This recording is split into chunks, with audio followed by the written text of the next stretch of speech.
తక్కువ ఖర్చుతో ఎక్కువ రాబడినిచ్చే పంటగా నువ్వును చెప్పుకోవచ్చు. ఈ పంటకు నీటి అవసరం కూడా తక్కువే. అందుకే మెట్ట ప్రాంతాల్లో పంటగా నువ్వును సాగు చేస్తుంటారు. ఎర్లీ ఖరీఫ్ మే 2వ పక్షం వరకు, లేట్ ఖరీఫ్ ఆగస్టు 2వ పక్షం వరకు విత్తుతారు. అయితే రైతులు మేలైన రకాల ఎంపిక, సరైన సమయంలో విత్తటం, సమయానుకూలంగా చేపట్టే యాజమాన్యంపైనే నువ్వు దిగుబడి ఆధారపడి ఉంటుంది. అధిక దిగుబడుల కోసం నువ్వు సాగులో రైతాంగం పాటించాల్సిన మెళకువల గురించి తెలియజేస్తున్నారు ఎలమంచిలి వ్యవసాయ పరిశోధనా స్థానం శాస్త్రవేత్త డాక్టర్ శిరీష.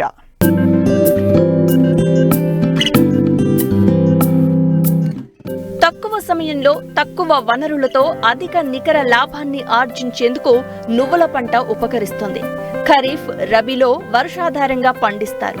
ముఖ్యంగా ఏపీలో కోస్తా, రాయలసీమ జిల్లాలు, తెలంగాణలోని ఉత్తర, దక్షిణ జిల్లాల్లో నువ్వును సాగు చేస్తున్నారు. ఎర్లీ ఖరీఫ్ మే 2వ పక్షం వరకు, లేట్ ఖరీఫ్ ఆగస్టు 2వ పక్షం వరకు విత్తుకునే అవకాశం ఉంది. అయితే ఖరీఫ్ లో అధిక దిగుబడిని సాధించాలంటే ఆయా ప్రాంతాలకు అనువైన రకాలను ఎంచుకుని విత్తుకోవాలి. నువ్వు విత్తడం ఒక ఎత్తైతే ఎరువుల యాజమాన్యం, నీటి యాజమాన్యం కూడా అంతే ముఖ్యం.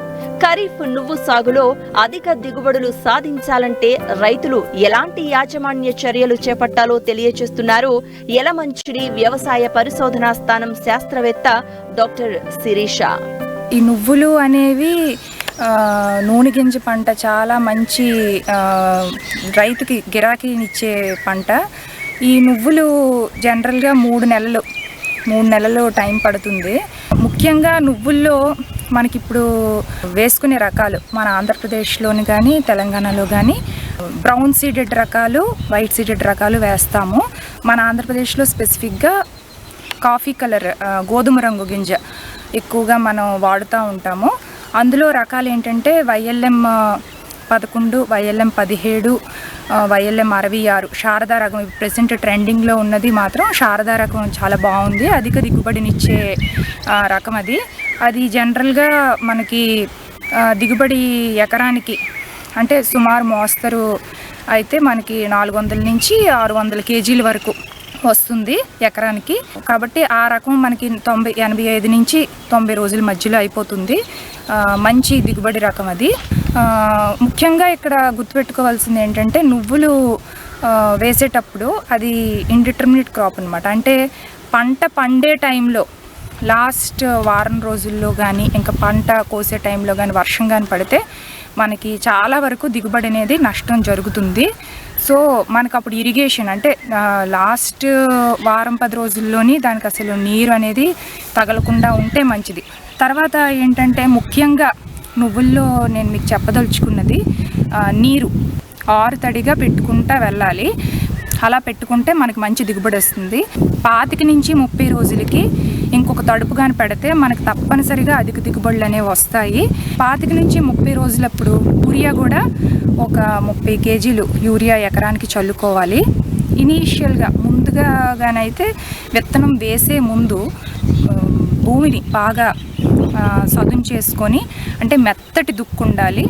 అందులో మనకి ఒక 30 కేజీలు యూరియా, 50 కేజీలు సింగిల్ సూపర్ ఫాస్ఫేట్, 5 నుంచి 6 కేజీలు పొటాష్, ఇవి బేసల్ అంటే ఆఖరి దుక్కులో మనం వేసుకున్నట్టయితే మనకి మంచి దిగుబడి అనేది వస్తుంది. అలాగే మనకి కాయ ఇనీషియల్గా స్టార్ట్ అయ్యేటప్పుడు కాయ కట్టడం స్టార్ట్ అవుతుంది కదా, ఆ టైం ఇప్పుడు 319 కానీ ఫార్ములా 4 కానీ ఇవి ఎకరానికి 1 కేజీ స్ప్రే అనేది ఫోలియార్ స్ప్రే మనం చేసుకున్నట్టయితే మనకి మంచి కాయ కూడా మంచి దిగుబడిని ఇస్తుంది. సింగిల్ సూపర్ ఫాస్ఫేట్ అనేది తప్పనిసరిగా వేయండి. గింజ బాగా గట్టిగా బరువుగా వస్తుంది. ఇనీషియల్గా మనం వేస్తున్నప్పుడు దుక్కు మాత్రం చాలా మెత్తగా ఉండాలి. ఎంత మెత్తగా ఉంటే మీకు నువ్వు పంట అంత ఏపుగా వస్తుందన్నమాట. ఇంకోటి నువ్వులు విత్తన శుద్ధి అనేది తప్పనిసరిగా చేసుకోండి. ఇనీషియల్గా మనకి సకింగ్ పెస్ట్ అంటే పేనుబంక కానీ అలాంటి మొదట్లో 15 రోజులు రాకుండా ఉంటుంది. దానికి imidacloprid 5 ml per kg of seed కలుపుకొని చేసుకోవచ్చు. ఇంకోటి ఏంటంటే ఇసుకలోని నువ్వులు ఇప్పుడు ఎకరానికి మనకి 2 కేజీలు 2-2.5 కేజీలు పడుతుంది ఎకరానికి. దానికి 1:1 నిష్పత్తిలో మనం ఇసుక కలుపుకొని వేసుకుంటే మనకి బాగా స్ప్రెడ్ అవుతుందన్నమాట. దానివల్ల ఏంటంటే ఇప్పుడున్న రకాలు 66 కానీ 17 కానీ ఈ శారద వెరైటీస్ ఇవి ఏంటంటే పక్క నుంచి మనకు కొద్దిగా స్పేస్ ఇస్తే కొమ్మలు వస్తాయి అన్నమాట. దానివల్ల మనకి దిగుబడి కూడా ఎక్కువయ్యే అవకాశం ఉంది.